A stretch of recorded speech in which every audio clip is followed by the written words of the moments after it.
There is sadness and anger in Topeka. People have been dropping off flowers and stuffed animals at this makeshift memorial.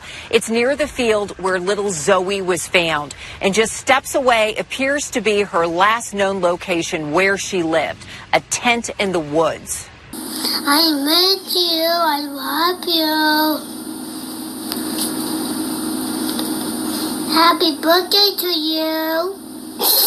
Happy birthday. It's not her birthday yet. Happy birthday to you. This is a breaking case about 5-year-old Zoe Felix from Topeka, Kansas. This is one of the strangest and saddest cases of a little girl that was homeless and lived in a wooded tent area in Topeka. On October 2nd, she was essayed and brutally murdered. Come join me at the Murder She Shed for this true crime case, and check out my other videos on my channel, Murder She Shed. Just make sure you hit that subscribe button if you would like to keep up with all my cases on my channel. I often do rarely told true crime and breaking cases also, like this one.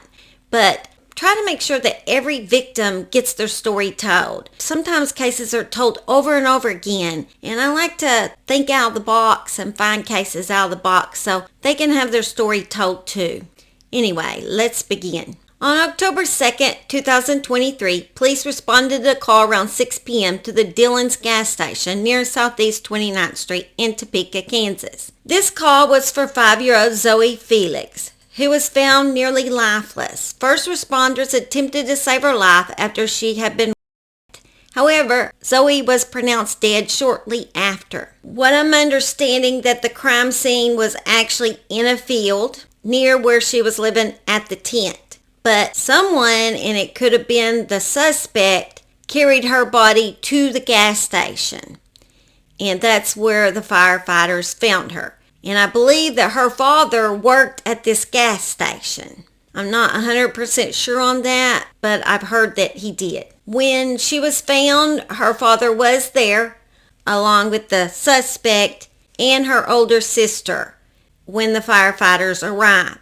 Zoe was born on March 7, 2018 to parents Holly Felix and Ezekiel Felix, or Zeke. Zoe had a good spirit to her. She was outgoing, smart. She was curious about everything. She'd ask you 101 questions. Zoe was kind. She was always ready to lend a helping hand. On occasions, when Zoe had snacks, she made sure others did too. She knew what it was like to be hungry, and she didn't want others to feel that way.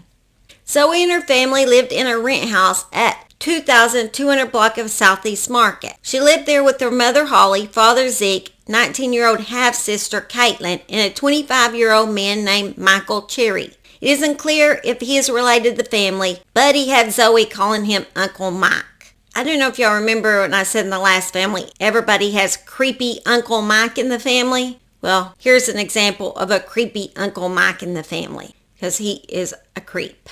I better say that this is all alleged. None of it's went to trial. So right now our suspect is allegedly the suspect. Zoe actually told a neighbor that she called Cherry Uncle Mike, adding that he was nice to her and fed her and played with her. Apparently another man lived in the home that was a convicted child, and I believe he could be either the husband or the boyfriend of the 19-year-old half-sister.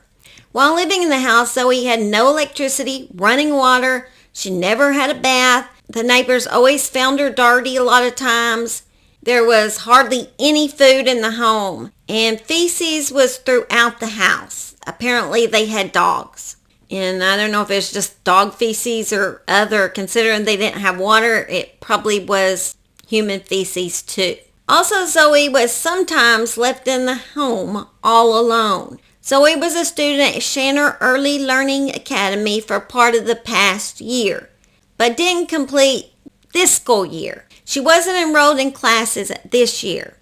Neighbors said it was a common sight to see Zoe roaming unsupervised throughout the neighborhood. Residents there worked as a community to keep Zoe fed, clothed, and cleaned. That's the only way she got clean was by the neighbors that were around and see her running around by herself. Zoe would frequently visit neighbors, sometimes asking for food or water, other times just to play with the neighborhood children. Neighbors have said they repeatedly called police and social services at this southeast Topeka home where Zoe had lived, concerned about neglect. 23 police calls were made about that home. One was on September 5th for a welfare check, following a report that the home had no electricity, and also saying that Zoe was left alone with a strange man. I can only assume that was Mickel Cherry. Also, 2 domestic disturbance calls in the afternoon and evening of September 19, a little more than an hour apart.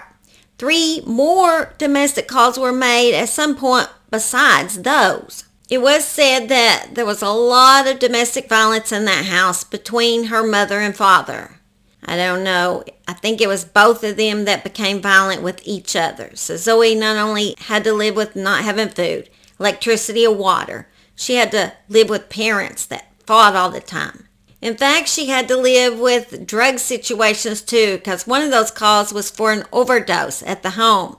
During the first call, officers confirmed there was no electricity and that they were told the child wasn't staying there. Police met with Zoe, saw she was in good spirits, but still made a report to child welfare and property officials. The city moved to condemn the house, but backed off when the utilities were actually turned back on. Just 2 weeks before Zoe was murdered, her mother Holly had kicked Zoe's father, half-sister, and Mickel Cherry and Zoe out of the house.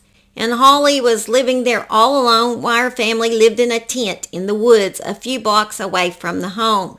Allegedly, Zoe's father, Zeke, had full custody. This area was a homeless camp. Inside the tent was a stuffed animal, a backpack, and pink hairbrush, essentially the only thing Zoe owned. These are the pictures of inside the home that Zoe lived at before she was kicked out. It's said, and I don't know if it's true, it was posted on a site on Facebook, and it is said that Holly posted that saying this is how her father had her living, like it wasn't her fault at all. Just blaming it all on the father, who actually had a job. He was working at the gas station.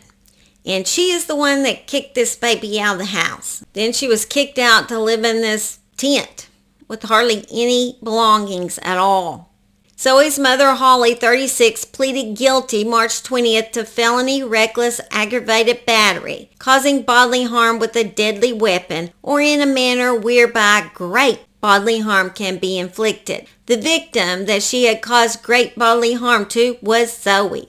She was also charged with a DUI and aggravated endangering a child. She crashed her vehicle while driving drunk with Zoe in the front seat.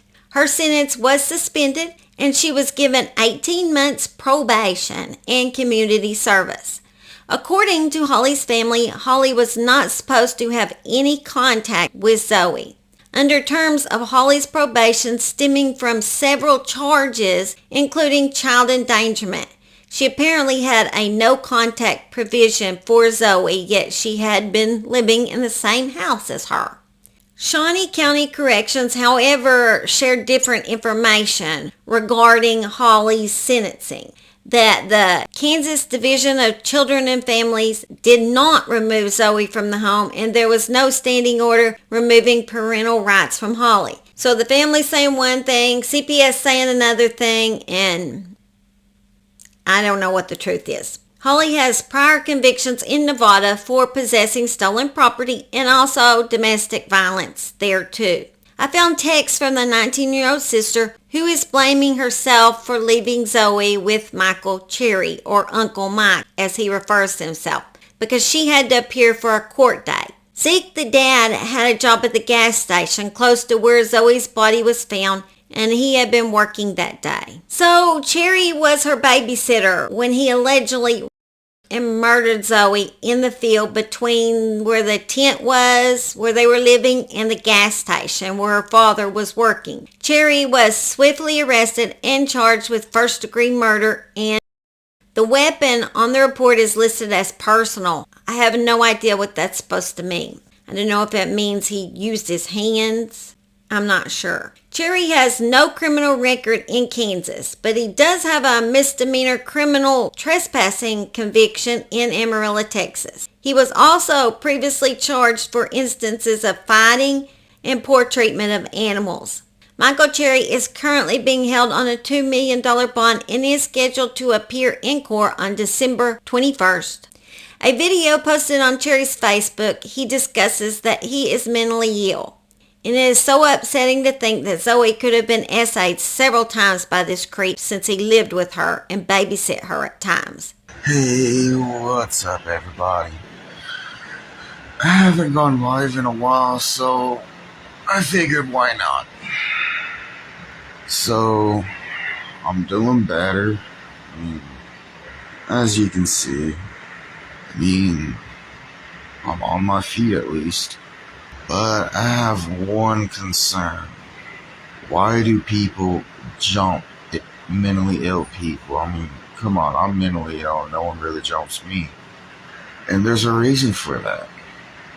But I'm not going to stand around while people bully mentally ill or people just flat out jump them.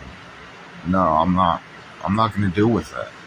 There's so many unanswered questions in this case. Why was Zoe not taken away from a mother that had already caused her physical harm and from a home which could not provide for her basic needs? Neighbors reported this so many times to CPS and still she was allowed to remain in the residence even with a child predator living there. The child was basically living on her own even though she had a house to live in. At least when she did have the house to live in. Then she is kicked out in a tent. And why was that not reported when she was seen living in this tent in the woods? How did this baby get to this point of being homeless and no one even caring for her without anyone turning this in? I'm at a loss for words on how CPS and others failed Zoe. Just unbelievable how she ended up sleeping in a tent in the woods. This child was basically taking care of herself. It's just heartbreaking. This whole case is just completely heartbreaking. I don't understand why more wasn't done for this little girl. I hate that I have to sadly say, rest in peace, little Zoe, because this seems like it could have been prevented so many times. And that's what is so horribly sad about this story. I am going to leave a petition down below in my comments that you can sign, or a link to that petition. Hopefully you'll sign it, and I hope this does get justice for Zoe. Also, maybe they can pass some new laws in Kansas where maybe this won't happen next time, that a little girl ends up on the streets. Just mind-blowing that this could occur in this day and time. The whole case is just heartbreaking. Alright guys, I hate to leave y'all like that, but I just wanted to get this breaking case out to y'all. And I do love y'all, and I thank y'all for supporting my channel. Guys, y'all are amazing subscribers. I enjoy your comments below, and I hope y'all have a great, blessed weekend. Don't be too crazy out there, but still have a good weekend. Love y'all. Bye. While playing Mortal Road.